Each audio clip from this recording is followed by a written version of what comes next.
bienvenue à l'atelier Kipilate. Que vous soyez débutant ou déjà initié à ce merveilleux voyage qu'est le Pilate, voici quelques conseils et astuces qui peuvent vous aider avant de démarrer, que cela soit en ligne ou ici à l'atelier. Tout d'abord, l'engagement. Prenez vraiment un engagement de temps.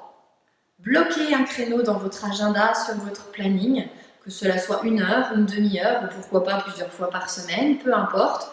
Mais en tout cas, la méthode Pilate est efficace et bénéfique si elle est pratiquée régulièrement. La régularité est l'une des clés du Pilate, donc prenez cet engagement de temps.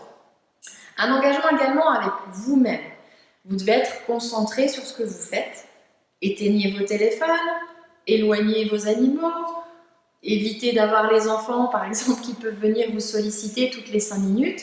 La méthode Pilate est ce qu'on appelle une méthode mind and body, c'est-à-dire le mental et le corps. On a besoin de son mental pour contrôler ce que l'on est en train de faire et vice-versa, parce que les deux vont travailler ensemble. Donc il faut que vous soyez concentré, donc prendre cet engagement en temps et avec vous-même. Ensuite, patience et longueur de temps. En Pilates, c'est la tortue qui gagne.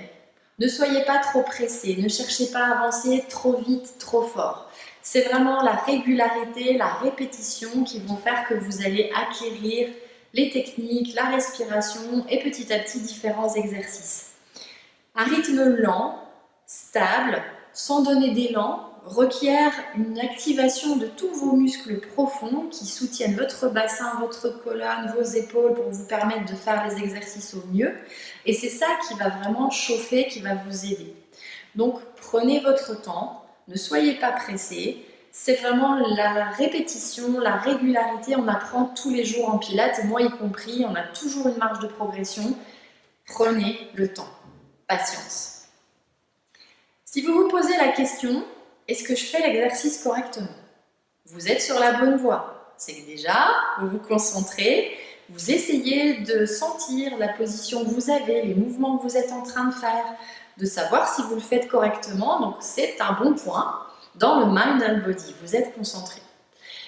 Si vous vous posez la question parce qu'il y a des douleurs, ou si vous vous dites « Oh là là, cet exercice-là, je ne le sens pas, il me semble compliqué, est-ce que vraiment je devrais faire ça ?» Prenez un temps d'arrêt, stop. Peut-être que cet exercice n'est pas pour vous aujourd'hui, ou n'est pas pour vous tout de suite, qu'il faudra un certain temps, un certain entraînement. Écoutez cette intuition qui vous a parlé, c'est votre meilleur prof. En Pilates, vous devez sentir vos muscles qui travaillent, des étirements dans différentes positions, mais il ne doit pas y avoir de douleur. Quand j'entends douleur, c'est peut-être comme un coup d'électricité dans le dos ou dans la jambe, ou quelque part quand vous faites un exercice, vous ressentez un étirement, comme quand on étire ici par exemple ses ischio-jambiers, mais pas de douleur. Donc à ce moment-là, vraiment arrêtez-vous, prenez le temps de regarder l'exercice, d'écouter les consignes, peut-être de faire une petite partie ou de revenir à l'option précédente, à l'option plus facile, et réessayez-le plus tard. Simplement, il y a parfois des jours où c'est pas le jour. Ça m'arrive aussi, ça arrive à tout le monde. Il y a des jours, rien ne veut se passer comme on aimerait. Il n'y a pas de souci, il n'y a pas de honte à ne pas faire un exercice ou deux pendant un cours. C'est pas parce que vous n'avez pas fait 1 ou 2 exercices que vous n'avez pas fait le cours. J'en reviens à ce que je vous ai dit juste avant. Soyez patient, revenez sur l'exercice plus tard.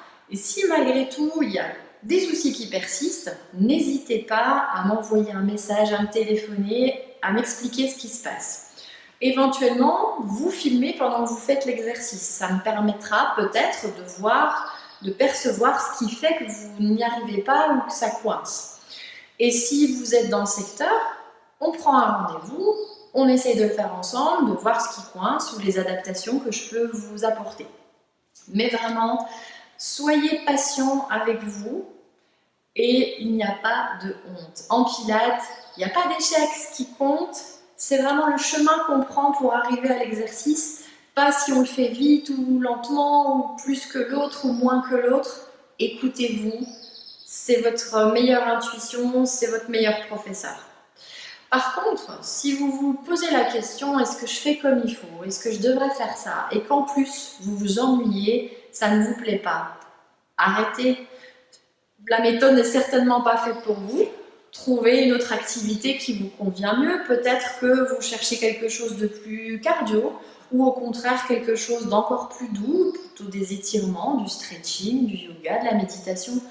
Peu importe, mais vraiment, si ça ne vous convient pas, n'insistez pas, vous avez essayé, c'est déjà parfait.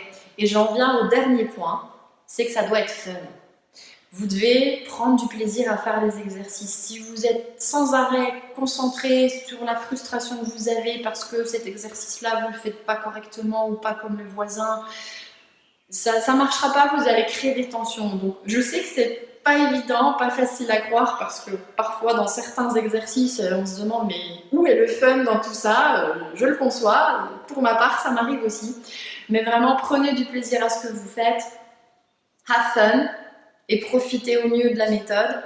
Et je vous dis donc à très bientôt avec ces conseils qui, j'espère, vous auront amené déjà quelques petites choses avant de démarrer. Alors je vous dis à bientôt.